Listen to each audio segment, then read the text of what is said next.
اعوذ باللہ من الشیطان الرجیم بسم اللہ الرحمن الرحیم۔ استحکام خاندان لیکچر سیریز میں ہمارا آج کا عنوان ہے چمن کی بہاریں تم سے ہیں، اور یہ چمن ہے ہمارا گھر، جس میں میری اور آپ کی آسودگی اور ہماری راحت اور ہمارا سکون ہے۔ اور چمن کی بہاریں ان قیمتی رشتوں کی وجہ سے ہیں جو اس آسودگی اور سکون کو پروان چڑھاتے ہیں، اور ہر فرد قیمتی اور ہر رشتہ قابل احترام ہے۔ جب تک تو یہ گھر والدین اور اولاد پر مشتمل ہوتا ہے تو زندگی بڑی رواں دواں ہوتی ہے، اور لوگوں کے درمیان محبت، اعتماد، پیار اور انڈرسٹینڈنگ کا ایک بڑا اچھا رشتہ قائم ہوتا ہے۔ لیکن اس گھر میں جو ہی ایک نیا رشتہ بہو یا داماد کی شکل میں شامل ہوتا ہے تو اس رواں دواں زندگی میں یکدم تبدیلی آ جاتی ہے، اور ایک اپسٹ پیدا ہو جاتا ہے، اور کشمکش کا ایک نیا دور شروع ہو جاتا ہے۔ اور وہ بہو جس کو ہم 5 سال کی مشقت کے بعد منتخب کر کے گھر لائے تھے، 5 مہینے کے اندر ہی اس کے ساتھ ہمارے مسائل جو ہیں وہ انتہا تک چلے جاتے ہیں، اور اس کا سٹیٹس جو ہے وہ بالکل تبدیل ہو چکا ہوتا ہے۔ تو بس ہمارے معاشرے کی اکثریت گھرانوں کی یہ کہانی ہے جو ہمیں آئے روز جو ہے جس کا مشاہدہ ہوتا ہے۔ ہمارے آج کے اس سیشن کا یہی مقصد ہے کہ ہم یہ سمجھ سکیں کہ ایسا کیا ہو کہ جب گھر میں بہو آئے تو زندگی جو ہے وہ تلخ تجربات میں بدلنے کی بجائے رواں دواں رہے، اور یہ جو رشتہ ہے یہ چمن میں بہار کی طرح سے ثابت ہو۔ تو انشاءاللہ ہم اس پر آج بات کریں گے، یہ ہمارا آج کا عنوان ہے۔ اب چونکہ معاملہ انسانوں کا ہے، اور انسانوں کا مزاج، ان کی نفسیات اور ان کا جو فیملی بیک گراؤنڈ ہے، جو ان کا براٹ اپ ہے، ان کی استعداد ہے، ان کی استطاعت ہے، یہ سب چیزیں جو ہیں وہ ہر انسان کی دوسرے سے الگ ہیں۔ لہٰذا ہم کوئی ایسا فارمولا جو ہے وہ کریٹ نہیں کر سکتے ہیں جو ہر گھر پر لاگو کیا جائے اور اس کے نتیجے میں ایک خوشگوار اور جنت جیسا گھر جو ہے وہ حاصل ہو جائے، بلکہ ہم کچھ، جیسا کہ ہمارے دین کا بنیادی تربیتی طریقہ بھی ہے، وہ یہ کہ ہم کچھ اصولوں سے رہنمائی حاصل کریں گے، کچھ اصولی باتیں جو ہیں وہ یہاں پر دہرائیں گے کہ جن کو اگر ہم پیش نظر رکھیں تو آپس کا تعلق جو ہے وہ دن سے دن خوشگوار ہی رہے۔ ان اصولی باتوں میں سب سے بنیادی باتیں جو ہیں وہ 2-3 ہیں جن کو ہمیں بار بار جو ہے وہ دہرانا چاہیے، اور جب مسائل کی فضا پیدا ہو اسی وقت ہی اس کو تازہ کر لینا چاہیے۔ اس میں سب سے پہلی بات جو ہے وہ نکاح کا مقصد ہے۔ یقیناً ہم جو ہے وہ اپنے بیٹے کی اور بیٹی کی شادی جو ہے وہ اس مقصد کے تحت کرتے ہیں کہ اللہ تعالیٰ نے ہمیں اس بات کا ذمہ دار قرار دیا، بات کو فرض قرار دیا کہ تم اپنے غیر شادی شدہ لوگوں کا نکاح کر دو، وَأَنكِحُوا الْأَيَامَ۔ اور پھر یہ ہمارے اولاد کی جو ہے وہ فطری اور جذباتی ضرورت ہے جس کو پورا کرنا جو ہے وہ ہماری معاشرتی ذمہ داری ہے۔ لہٰذا یہ نکاح جو ہے وہ ہم نے اپنے کسی دنیاوی مقصد اور کسی دنیاوی مفاد کے لیے کیا ہی نہیں تھا۔ اس کا اصل مقصد تو نیا اسلامی گھرانہ قائم کرنا تھا جس سے امت مسلمہ کی نسل پروان چڑھے، اور خاندان میں جتنے بھی بچے ہیں اتنے خاندان جو ہیں وہ وجود میں آئیں۔ دوسری جو اصولی بات ہے جس کو شروع میں ہی سمجھ لینا، بلکہ اس جگہ تک، اس مقام تک آنے سے پہلے ہی سمجھ لینا جو ہے وہ بہت مفید ہوگا، اور وہ یہ ہے اور وہ یہ ہے کہ ہر رشتہ انسان کی زندگی کا اپنی نوعیت کے اعتبار سے الگ نفسیات کا حامل ہے، اور ہمارے دین نے بھی جو ہے وہ انسانوں کی اس نفسیات کو جو ہے ملحوظ رکھتے ہوئے ہی ان کے حقوق و فرائض اور ان کی حدود متعین کی ہیں۔ لہٰذا والدین کے لیے شکر گزاری اور اطاعت کا جو معیار ہے وہ بالکل الگ ہے، اولاد کے لیے عدل اور تعلیم و تربیت کا جو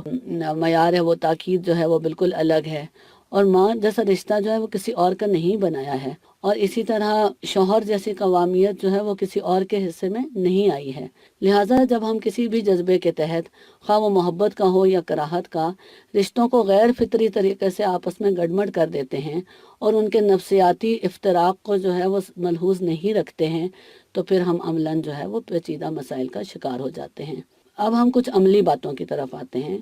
کیونکہ اسلام نے جو ہے وہ اپنے اخلاقی نظام میں ہمیں پوری عملی رہنمائی اس سلسلے میں دی ہے۔ سب سے پہلی رہنمائی جو ہے وہ اللہ تعالیٰ نے ہمیں اس لحاظ سے دی کہ وہ حدیث کے الفاظ جو ہیں وہ آپ کے سامنے ہیں کہ شادی جو ہے وہ 4 چیزوں کی بنیاد پر ہوتی ہے، اور ان 4 چیزوں میں جس چیز کو سب سے زیادہ ترجیح دی اور کہا کہ تم اس کو اگر ترجیح دو گے تو کامیاب ہوگے، وہ دین کی بنیاد ہے۔ تو بہو کا انتخاب جو ہے وہ اس کی دینی حالت اور اس کی دینی اپروچ کو سامنے رکھتے ہوئے کیا جائے تو پھر مسائل پیدا ہی نہیں ہوں گے۔ جب ہم اس کی تلاش کرتے ہیں تو ہماری توجہ جو ہے وہ اس کے حسن اور اس کے خاندان اور اس کے اسٹیٹس اور اس طرح کی دیگر چیزوں پر ہوتی ہے، جبکہ عملی زندگی کے اندر یہ ان چیزوں کی بجائے اس کی سیرت، اس کا مزاج، اس کا اخلاق، اس کے دینی نظریات، اس کا علم، یہ چیزیں جو ہیں وہ زیادہ کردار ادا کرتی ہیں۔ اور انتخاب کرتے ہوئے یہ چیز بھی دیکھنا بہت ضروری ہے کہ جو فرد ہم اپنے گھر میں لا رہے ہیں، اس کا مزاج، اس کے نظریات اور اس کا فہم اور وہ سب چیزیں جو ہیں وہ ہمارے گھر اور خصوصاً ہمارے بیٹے کے مزاج اور اس کی ضرورت کو پورا کرتی ہیں یا نہیں، یا اس کے ساتھ ان کی موافقت ہوگی کہ نہیں۔ جب ہم ان چیزوں کا بہت زیادہ تفاوت ہونے کے باوجود کسی اور ترجیح کی بنیاد پر اس کا انتخاب کر لیتے ہیں تو پھر ہم عملاً اس کے گھر میں آنے کے بعد جو ہے وہ بہت سارے مسائل کا بہت جلد شکار ہو جاتے ہیں۔ دوسری رہنمائی جو ہمارے دین نے اس حوالے سے کی ہے وہ یہ ہے کہ باہم رویہ کیا ہو۔ جب ایک فرد کو آپ اپنی پسند سے منتخب کر کے اپنے گھر جو ہے وہ لے آئے تو اب اس تعلق کو پروان چڑھانے کے لیے جو ہے وہ کیسے رویہ اختیار کرنا چاہیے۔ اچھا رویہ جو ہے وہ ہمیشہ اچھی سوچ سے جنم لیتا ہے۔ جب غلط نظریات ہوں گے تو ان کے نتیجے میں غلط توقعات اور غلط رویے پیدا ہوتے ہیں۔ تو اور مثبت اور درست سوچ کیسے پیدا ہوتی ہے؟ علم کے ذریعے، اس کو علم کے ذریعے پروان چڑھایا جاتا ہے۔ تو عمر کے ہر حصے میں ہم جس بھی سٹیج پر ہوتے ہیں، اگر ہم اپنے فرائض کی بہتر ادائیگی کرنا چاہتے ہیں تو اس کے لیے ضروری ہوتا ہے کہ ہم اپنے اس درجے کے لیے، اس زندگی کے اس دور کے لیے ہم اپنے علم کو اپ گریڈ کریں۔ تو جب بیٹی کی حیثیت تھی، جب ماں کی حیثیت تھی، اور پھر جب بہو کی حیثیت ہو گئی اور جب اب ساس کی حیثیت ہو گئی، تو ہر حیثیت سے اپنے کردار کو مثالی کیسے بناؤں، یہ علم جو ہے یہ حاصل کرنا اور اس کے نتیجے میں اپنی سوچ کو جو ہے وہ درست روش پر رکھنا یہ بہت ضروری ہے۔ اس حوالے سے ایک اور بات یہ بھی ہے کہ جس کو ذہن میں جو ہے وہ رکھنا چاہیے کہ بہو کی حیثیت کو سمجھنا، ایک درست نظریہ جو ہے وہ یہ ہے کہ بہو بھی ہر دوسرے رشتے کی طرح ایک منفرد اور ایک مکمل شخصیت کی مالک ہوتی ہے۔ اس کی یہ شخصیت جو ہے وہ 1-2 دن میں نہیں اور 2-4 ہفتے میں نہیں، بلکہ اس نے 20-22 سال کی ایک زندگی اپنے ماں باپ کے گھر گزاری ہوتی ہے۔ اس عرصے میں جو ہے وہ اس کا ایک مزاج پروان چڑھ چکا ہوتا ہے۔ لہٰذا اس چیز کو مد نظر رکھنا بہت ضروری ہے کہ اس کا بھی ایک مزاج ہوگا، اس کا بھی کوئی گھریلو پس منظر ہوگا جہاں وہ پروان چڑھی ہے، اس کی تعلیم کے بھی اس کے اوپر کچھ اثرات ہوں گے، اور اس کی زندگی کے مختلف پہلوؤں کے بارے میں اس کے اپنے بھی کچھ نظریات ہوں گے۔ لہٰذا ضروری نہیں ہے، بلکہ یہ بہت مشکل ہے کہ یہ تمام چیزیں جو ہیں وہ سسرال اور سسرالی والدین کی توقعات یا ان کی پسند سے ہی موافقت رکھتی ہوں۔ لہٰذا اس کے اچھا ہونے کے لیے یہ ہرگز ضروری نہیں ہے کہ اسے بھی وہی پسند ہو جو اس کے ساس سسر کو پسند ہے، اور اس کو بھی وہی طریقہ درست لگتا ہو جو اس کے سسرال کے گھر کے اندر ان کی زندگی کا طریقہ ہے۔ لہٰذا ہمارا دین جو ہے وہ گھر کے اندر باہمی تعلقات کو درست رکھنے کے لیے بہت تفصیل سے ہماری رہنمائی کرتا ہے۔ وہ یہ بھی کہتا ہے کہ اگر تمہیں بیویوں کی کچھ عادات پسند نہ آئیں تو کوئی بات نہیں، تمہیں دوسری کچھ عادات پسند آ سکتی ہیں، کیونکہ مکمل تو کوئی بھی انسان نہیں ہے۔ اگر ہم غور کریں تو خود ہمارے اندر اور خود ہمارے بیٹے کے اندر بھی 20 خامیاں بھی ہوں گی۔ جہاں 10 خوبیاں ہوں گی وہاں 10 خامیاں بھی ہوں گی۔ اسی طرح آنے والے فرد میں بھی جہاں 10 خامیاں نظر آتی ہیں تو اس کی 10 خوبیاں بھی ہوں گی جن کے اوپر نظر کرنا ضروری ہے۔ پھر اسلام نے ہماری اسی سلسلے میں یہ پوری رہنمائی کی۔ سورۃ الحجرات اٹھا کر دیکھ لیں کہ دیکھو ایک دوسرے پر تان نہ کرو، ایک دوسرے کا مذاق نہ اڑاؤ، ہو سکتا ہے کہ دوسرا تم سے زیادہ بہتر ہو اللہ کے نزدیک، اور تم غیبت نہ کرو، اور تم بدگمانی سے بچو کیونکہ زیادہ گمان کرو گے تو گناہ میں پڑنے کا خدشہ ہے، اور تم عفو درگزر کا راستہ اختیار کرو۔ کیا تمہیں پسند نہیں ہے کہ تمہیں بھی معاف کر دیا جائے، اللہ تمہیں معاف کرے؟ کیا تمہیں یہ پسند نہیں ہے؟ تو یہ ساری جو ہدایات ہیں، جو ساری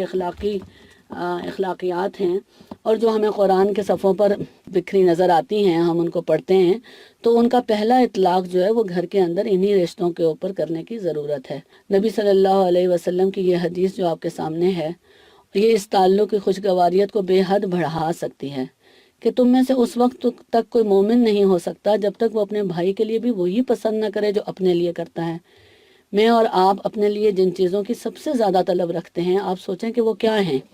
سب سے پہلے ہم اپنے لیے چاہتے ہیں کہ ہمارا احترام اور ہماری رائے کی قبولیت ہو، ہماری عزت کی جائے۔ عزت ہر کسی کی جو ہے وہ فطری خواہش ہے۔ ہر فرد یہ چاہتا ہے کہ اس کی رائے، اس کی آزادی اور اس کے حقوق کا احترام کیا جائے۔ لیکن اگر اس سے پہلے ہی ہم فرض کی بازپرس سے اگر ہم اپنی زندگی کی ابتدا کریں گے اور اپنے گھر کے ماحول کو ہم احتسابی نقطہ نظر سے ہی جو ہے پروان چڑھائیں گے تو دلوں میں ایک دوسرے کے لیے محبت اور ایک گنجائش جو ہے وہ پیدا ہونا بہت مشکل ہے۔ ہم اپنے لیے اور کیا چاہتے ہیں؟ ہم اپنے لیے آسانی اور رعایت پسند کرتے ہیں۔ اگر کسی کام میں ہم ناتجربہ کار ہوتے ہیں تو ہم چاہتے ہیں کہ ہماری غلطی کو نظر انداز کیا جائے، اور اگر کسی اجنبی ماحول میں ہوتے ہیں تو ہماری دلی کیفیت کو محسوس کیا جائے، اور اگر ہمارے اوپر کوئی اداسی کا غلبہ ہوتا ہے تو ہمارا دل کرتا ہے کہ کوئی ہماری دلجوئی کرے اور ہماری تنہائی کو دور کرے۔ یہ سب وہی چیزیں ہیں جو سسرال میں جب ایک عورت قدم رکھتی ہے بحیثیت بہو کے، تو اس کو بھی یہی مطلوب ہوتی ہیں۔ وہ ایک ناتجربہ کار لڑکی ہوتی ہے، اس کے لیے ایک نئی جگہ اور نیا گھر ہوتا ہے۔ اس کو اپنا دل لگانے کے لیے، اپنے گھر کے افراد کے مزاجوں کو سمجھنے کے لیے، اپنی عادات کو نئے ماحول کے موافق بنانے کے لیے اسے وقت درکار ہے۔ اور ہر انسان کے لیے یہ وقت جو ہے مختلف ہو سکتا ہے کہ کسی گھر کی بہو کو جو ہے وہ چند مہینے لگیں اور وہ بالکل ان کے اندر جو ہے وہ گھل مل جائے اور ان کو سمجھ جائے، اور ہو سکتا ہے کہ کسی بہو کو جو ہے وہ چند سال لگ جائیں۔ اس کا تعلق اس بات سے ہے کہ وہ کہاں سے آئی، وہ کیسے ماحول سے آئی، اس کا کیا شادی سے پہلے کیا رشتہ تھا، شادی سے پہلے کیسی موافقت تھی۔ ان سب چیزوں سے اس بات کا تعلق ہے۔ لیکن ہم اس معاملے میں بہت زیادہ جلد بازی کرتے ہیں، اور نئے آنے والے فرد پر ہم بہت جلد اپنی رائے قائم کر لیتے ہیں، اور اس کی روشنی میں ہم اس کے نتیجے میں کچھ رویے ہمارے اندر پھر جنم لے لیتے ہیں۔ اور بہو جو ہے وہ وقت کے ساتھ بہت جلدی چیزیں سیکھ جاتی ہے، اور وقت گزرنے کے ساتھ ساتھ جو ہے وہ اس کی موافقت اور اس کا تعلق جو ہے وہ پیدا ہو جاتا ہے۔ لیکن اگر جب ہم جلد بازی میں تلخ رویوں سے جو دلوں کے اندر ایک دوری پیدا کر دیتے ہیں، اور